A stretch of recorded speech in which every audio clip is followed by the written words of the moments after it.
এই আয়াতের ব্যাখ্যার মধ্যে হাফিজ জামাদউদ্দিন ইবনে কাসির রাহমাতুল্লাহি আলাইহি একটা আশ্চর্যজনক ঘটনা লিখছেন। কি আশ্চর্যজনক ঘটনা! একজন মুরব্বী তার ঘরের মধ্যে একটা কাজের ছেলে রাখছেন। কাজের ছেলে ঘরের সম্পূর্ণ কাজ করে, বাজারের কাজ করে, ঝাড়ুর কাজ করে, যত ধরনের কাজ আছে সব করে। কিছুদিন পরে ঘরের মালিক মারা গেছেন। কাজের ছেলেটা দীর্ঘদিন যাবত এই বাসার মধ্যে থাকে, বাসার সাথে মহব্বত হয়ে গেছে। বাসার মালিক তাকে বড় আদর করতেন। মালিকের স্ত্রী তাকে বলতেছে, বাবা তোমার চাচা যেহেতু মারা গেছেন, আমি একা হয়ে গেছি, তুমি আমাকে রাইখে যাইও না, তুমি আমার বাসাতে থাকো। তোমার চাচা তোমাকে যেভাবে আদর করত, তোমার মালিক তোমাকে যেভাবে আদর করত, আমিও সেইভাবে তোমাকে আদর করব। কথাটা বুঝছেন না বুঝেন নাই? কাজের ছেলেটা রয়ে গেল। কিছুদিন যাওয়ার পরে মেয়েটা আগেই গর্ভবতী ছিল, অন্তঃসত্ত্বা ছিল। হঠাৎ প্রসব বেদনা শুরু হয়েছে। প্রসব বেদনা শুরু হওয়ার যন্ত্রণা কঠিন না কঠিন না? এমন কঠিন প্রসব বেদনা যাদের হয়, আমাদের মা বোনদেরকে জিজ্ঞাসা করিয়া দেখেন, তারা মনে করে কোন মুহূর্তে যেন তাদের প্রাণটা বের হয়ে যায়। এই কারণে প্রসব বেদনায় যদি কেউ মারা যায়, কোনো মহিলা মারা যায়, তাকে শাহাদতের মর্যাদা দেওয়া হয়।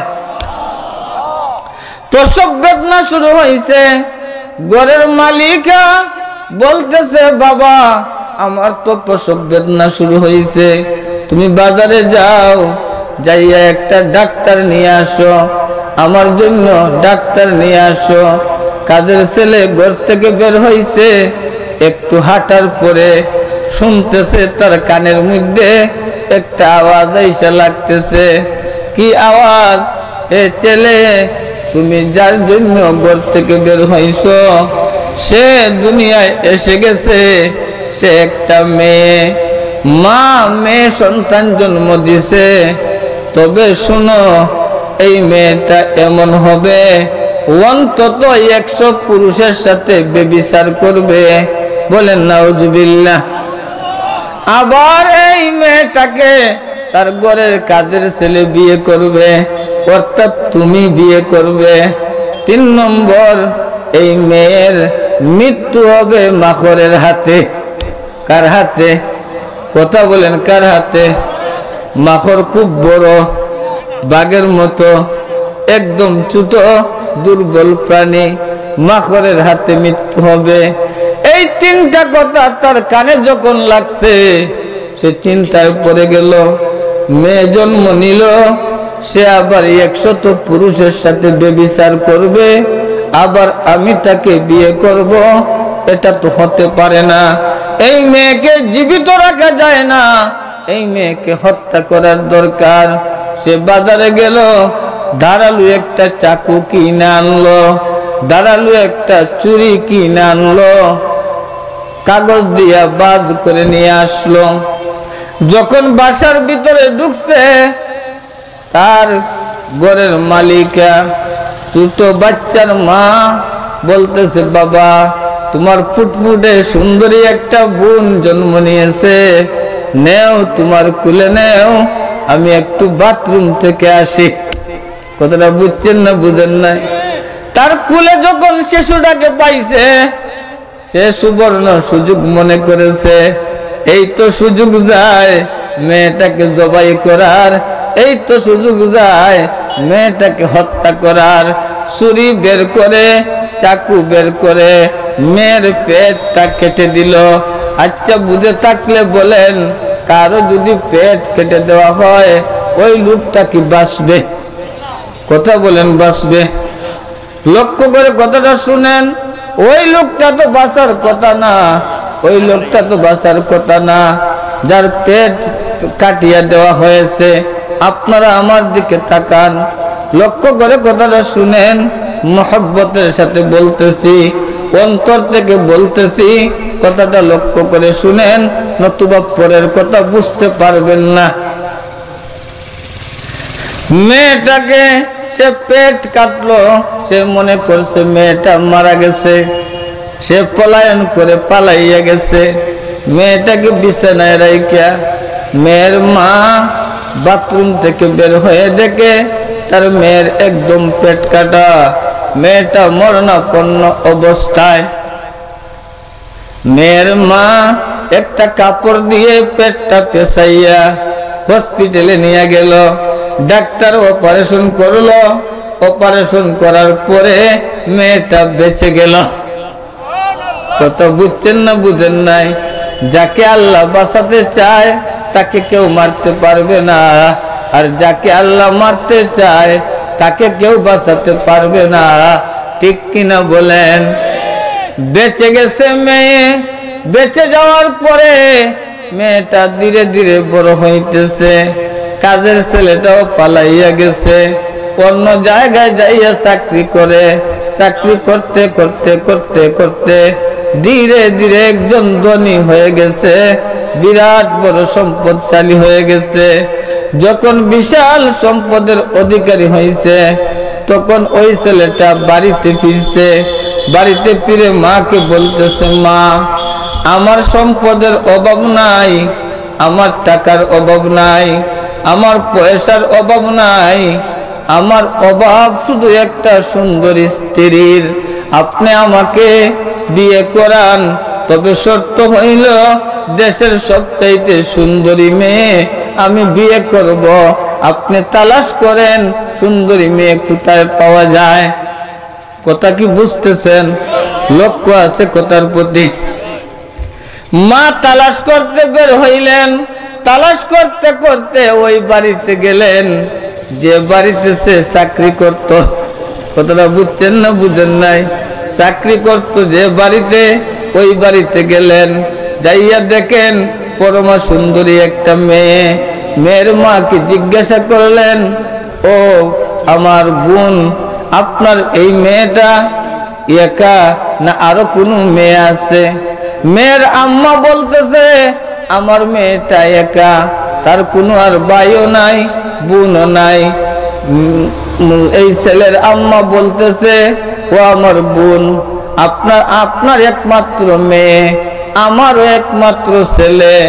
আমার ছেলের সম্পদের অভাব নাই, আমার ছেলে চায় একটা সুন্দরী বউ। আপনার মেয়েটা আমার ছেলের কাছে বিয়ে দিয়ে দেন। মেয়ের মা রাজি হয়ে গেল। এক সময়ে দুজনের বিয়ে হয়ে গেল। ওই কাজের ছেলেকে ওরা চিনে না, মাও চিনে না, মেয়েও চিনে না। দিন চলিয়া গেলে, ছোট থেকে মানুষ বড় হয়ে গেলে মানুষ বদলিয়া যায়, তার আকৃতিও বদলিয়া যায়। ঠিক কিনা বলেন? বিয়ে যখন হইল, বাসর রাত্রিতে স্বামী স্ত্রী গল্প করতেছে। স্বামী স্ত্রী কত মজার গল্প করে। গল্প করার মধ্যখানে সে বলতেছে, ও আমার প্রিয়তমা স্ত্রী, তুমি তো আমার অত্যন্ত প্রিয়তমা, তুমি আমার, আমি তোমার। তুমি আমার কাছে তোমার জীবনের সব বলবা, আমিও তোমার কাছে আমার জীবনের সব বলবো, কোনো কিছু লুকিয়ে রাখবো না। স্ত্রী বলে, ঠিক আছে, আপনি বলেন কি বলবো। স্বামী বলে, এখন বলার প্রয়োজন নাই, তুমি পেটের উপরের কাপড়টা সরাও, তোমার পেটটা আমি দেখতে চাই। কথাটা বুঝছেন না বুঝেন নাই?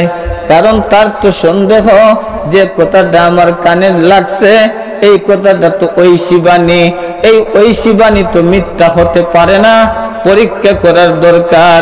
আমি যাকে বিয়ে করলাম সে কি ওই মেয়ে না অন্য কোনো মেয়ে? পরীক্ষা করার জন্য, পেটের কাঁটাটা দেখার জন্য সে বলল, পেটের কাপড়টা উঠান। যখন মেয়েটা কাপড় উঠাইলো, উঠানোর সাথে সাথে দেখে লম্বা কাটার চিহ্ন। আচ্ছা, বুঝে থাকলে বলেন, ছোটবেলার কাটার চিহ্ন শরীরে থাকে না থাকে না?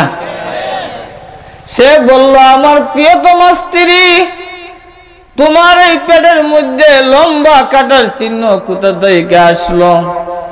স্ত্রী বলে, প্রিয়তম স্বামী, আমি যখন জন্ম নিলাম আমাদের ঘরের মধ্যে একটা কাজের ছেলে ছিল, সে নাকি আমার পেট কেটে দিয়েছিল আমাকে হত্যা করার জন্য। আমার আম্মার জবান থেকে আমি ওই কথা শুনেছি, আমাদের ঘরের কাজের ছেলে আমার পেটটা কেটেছে। আপনারা বুঝে থাকলে বলেন, ঘরের কাজের ছেলেকে? সে এই মহিলার স্বামী, ঠিক কিনা? আল্লাহর হিকমত বোঝা মুশকিল, আল্লাহর কৌশল বোঝা মুশকিল, আল্লাহর হিকমত বোঝা মুশকিল, আল্লাহর কৌশল বোঝা মুশকিল। যতই আপনি মানুষকে ধোঁকা দেন, একদিন আপনিও ওই ধোঁকার মধ্যে পড়বেন, ঠিক কিনা? লক্ষ্য করে কথাটা শুনেন। যখন মেয়ের পেটের কাটার চিহ্ন দেখলো, তার ওই ঐশী বাণীর কথা স্মরণে পড়লো এবং সে নিজে পেয়ে গেল সেই তো তাদের ঘরের কাজের ছেলে, সে নিজেই কেটেছিল পেট।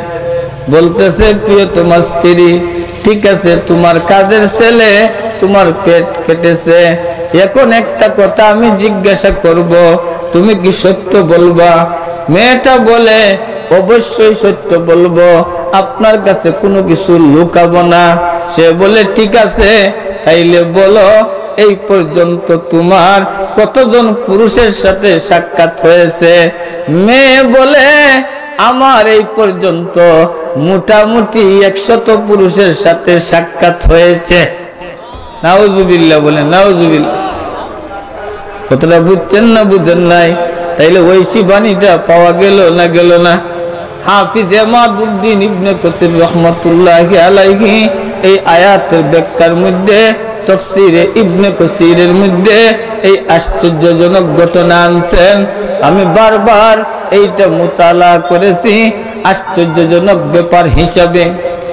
লক্ষ্য করে আমার কথাটা শুনেন, অন্যদিকে তাকাবেন না, আপনারা আমার দিকে তাকাবেন, আমি আপনাদের দিকে তাকাবো।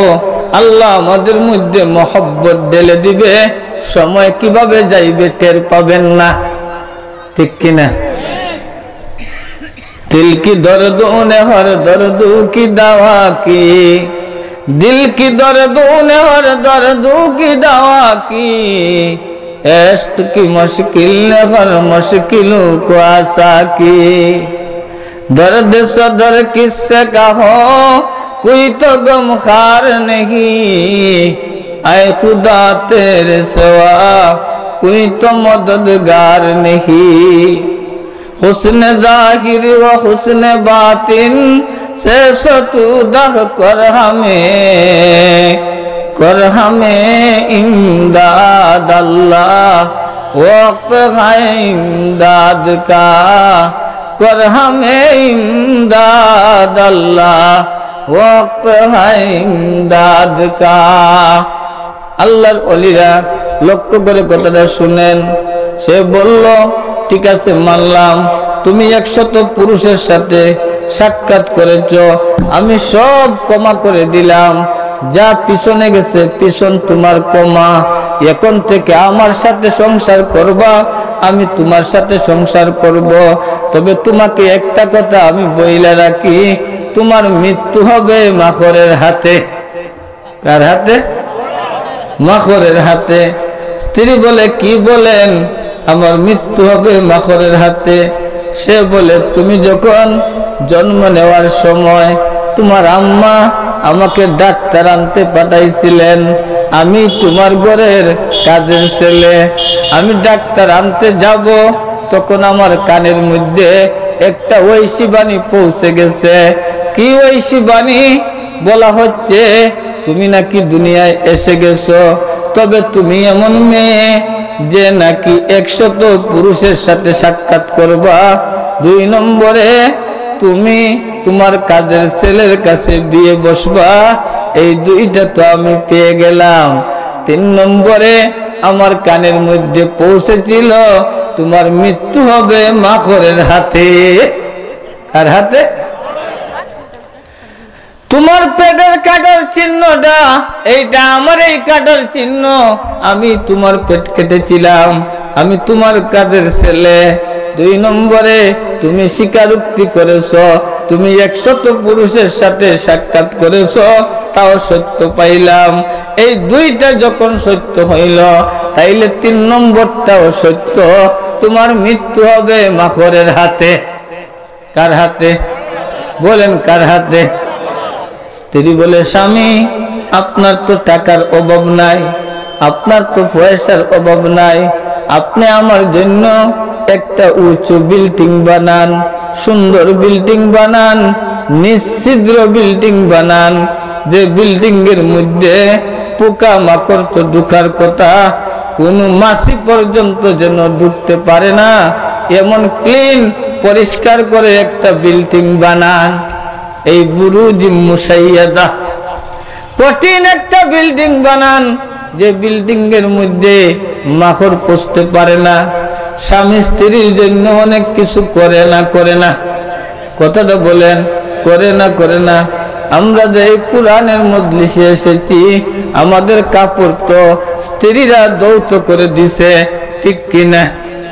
আমরা স্ত্রীদের জন্য বিভিন্ন রকমের খাবার নিয়ে যাই, ঠিক কিনা? লক্ষ্য করে কথাটা শুনেন। মহিলা বলতেছে, আপনি আমার জন্য একটা বিল্ডিং বানান। স্বামী বলে, ঠিক আছে, তোমার জন্য বিল্ডিং বানাবো। ধীরে ধীরে উঁচু একটা অট্টালিকা বানাইছে, উঁচু একটা বিল্ডিং বানাইছে, উঁচু একটা টাওয়ার বানাইছে, যে টাওয়ারের মধ্যে মাকড় ঢুকা তো দূরের কথা, বাতাস পর্যন্ত ঢুকে না। মেয়ে ভাবতেছে এই টাওয়ারের মধ্যে আজরাইল ঢুকবে না। কে ঢুকবে না? বুঝছেন না, বুঝেন নাই?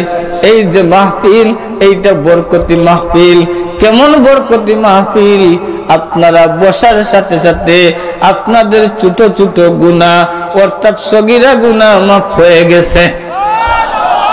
আর যদি তওবা করে বাড়িতে যান, তাইলে আল্লাহ কবিরা গুনাহ মাফ করে দিবেন। সুতরাং যিনি এই মাহফিলটা প্রতি বছর করান, বড় বড় বুজুর্গদেরকে দাওয়াত করেন, লক্ষ লক্ষ টাকা খরচ করেন, উনার জন্য আমাদের দোয়া করার দরকার আছে না নাই? কথা বলেন, দোয়া করার দরকার আছে না নাই? আজকে যে সকল বুজুর্গরা এই মাহফিলের মধ্যে আসতেছেন, এদের অন্যতম একজন বুজুর্গ, সারা বাংলায় উনাকে শায়খুত তাফসীর বলা হয়। আর সত্যিকারেই উনি শায়খুত তাফসীর। আমার বন্ধুবর মৌলানা খুরশেদ আলম কাসিমি বারাকাল্লাহু ফি হায়াতিহি, উনার বয়ান শুনলে বুঝতে পারবেন উনাকে আমরা রুমিয়ে জামান বলি। এত কবিতা বলতে পারে, এত শের বলতে পারে, বর্তমান যুগে ওইগুলা কারো কাছে শোনা যায় না। কথাটা বুঝছেন না, বুঝেন নাই? আপনারা ও কোনো দিকে তাকাবেন না। যখন বক্তা আসবেন, আমাকে কাগজ দেওয়া হবে, আমি কথা বন্ধ করে দিব। আপনারা কোনো দিকে তাকাবেন না, আপনারা আমার দিকে তাকাবেন, আমি আপনাদের দিকে তাকাবো। স্বামীকে স্ত্রী বলতেছে, আপনি আমার জন্য একটা বিল্ডিং বানান, আমার জন্য একটা টাওয়ার বানান। মহিলার ইচ্ছা, টাওয়ারের মধ্যে তো মাকড় ঢুকতে পারবে না, আমাকে মারতে পারবে না। আর আল্লাহ বলেন, আইনামা তাকুনু ইউদরিকুমুল মাউত ওয়ালাউ কুনতুম ফি বুরুজিম মুশাইয়াদা। তোমরা যেটায় থাকো না কেন, মৃত্যু তোমাদেরকে পাকড়াও করবে। তোমরা যদি উঁচু অট্টালিকার মধ্যে থাকো, শক্তিশালী টাওয়ারের মধ্যে থাকো, নিশ্চিদ্র বিল্ডিং এর মধ্যে থাকো, সেখানেও আজরাইল পৌঁছে যাবে।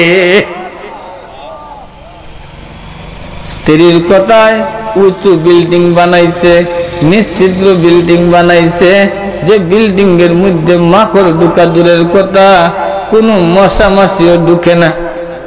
স্বামী স্ত্রী তাকে হঠাৎ একদিন গল্প করতেছে, রুমের মধ্যে বসে স্বামী স্ত্রী। স্বামীর নজর পড়লো ছাদের দিকে, হঠাৎ করে দেখলো ছাদের মধ্যে একটা মাকড়, ছাদের মধ্যে একটা কি কথা বলেন কি? মাকড়। স্বামী বলতেছে, ও আমার প্রিয়তমা স্ত্রী, হয়তো এই মাকড়ের হাতেই তোমার মৃত্যু হবে। কথাটা বুঝছেন না বুঝেন নাই? স্ত্রী বলে, কি বলেন? এই মাকড় আমার রুমে ঢুকলো কিভাবে? আর মাকড় তো সাধারণ একটা প্রাণী, দুর্বল একটা প্রাণী, ওইটা আমাকে মারবে। এর আগে তাকে আমি মেরে দিব, তাকে আমি হত্যা করব। কিভাবে হত্যা করব? আপনি দেখেন, ঝাড়ু দিয়া মাকড়কে নিচে নিক্ষেপ করছে, নিচে নিক্ষেপ করে পায়ের বড় আঙ্গুল দিয়ে চাপ দিছে। আচ্ছা, বুঝে থাকলে বলেন, পায়ের বড় আঙ্গুলের চাপ মাকড় কি সহ্য করতে পারে? কথা বলেন, সহ্য করতে পারে? মাকড়টা মরে গেছে। মহিলাটা নিশ্চিন্তা হয়ে গেছে যে আমাকে মারবে, আমি তাকে মেরে ফেললাম। সে নিশ্চিন্তা হাসতেছে। স্বামী বলে, হাসো না, হাসার কোনো কথা না, তুমি মাকড় মেরে ফেলছো, কথা ঠিক, দেখো না তোমার কি হয়, একটু ওয়েট করো, একটু অপেক্ষা করো, দেখো তোমার কি হয়। কিছুক্ষণ পরে মহিলা দেখতে পারলো তার বড় আঙ্গুলটা পায়ের ফুলে যাইতেছে এবং চিনচিন করে ব্যথা শুরু হয়ে গেছে। কি শুরু হয়ে গেছে? ব্যথা। এই বড় আঙ্গুলে ব্যথা, বড় আঙ্গুল থেকে পাঁচ আঙ্গুলে ব্যথা, পাঁচ আঙ্গুল থেকে পায়ের মধ্যে ব্যথা, পা থেকে দেহের মধ্যে ব্যথা, এমন কঠিন ব্যথা। মেয়েটা পাগলিনীর মতন কাঁদতে লাগলো আর স্বামীকে বলতে লাগলো, স্বামী, আপনি আমার জন্য ডাক্তার নিয়ে আসেন, আমাকে চিকিৎসা করান। স্বামী বলে, ও আমার প্রিয়তমা স্ত্রী, আমি যে কথাটা শুনেছিলাম এইটা ঐশী বাণী, এইটা মিথ্যা হইতে পারে না, তোমাকে অট্টালিকা বাঁচাতে পারবে না। আমি শুনেছিলাম তোমার মৃত্যু হবে মাকড়ের হাতে, এই মাকড়ের হাতেই তোমার মৃত্যু হবে। তোমার দেহের ব্যথা, তোমার শরীরের ব্যথা, দুনিয়ায় এমন কোনো ডাক্তার নাই যে ডাক্তার কমাবে, কোনো ডাক্তারের পক্ষে সম্ভব না, তোমার এখানেই মৃত্যু হবে। সাথে সাথে মেয়েটা দপাস করে মাটিতে পড়ে গেল, মারা গেল। বুঝে থাকলে বলেন, আপনি আমি যেখানে থাকি না কেন সেখানে মৃত্যু হবে না হবে না? অট্টালিকার মধ্যে মৃত্যু হয়েছে না হয়েছে না? মাকড়ের হাতে মৃত্যু হয়েছে না হয়েছে না? তাইলে কিসের এত বড়াই, কিসের এত বড়াই, কিসের এত অহংকার? মুহূর্তের মধ্যে অহংকার শেষ হয়ে যায়। আমরা মৃত্যুকে মনে করি জীবনের শেষ। আর কবি বলেন না, মৃত্যু জীবনের শেষ না, মৃত্যু জীবনের আরম্ভ।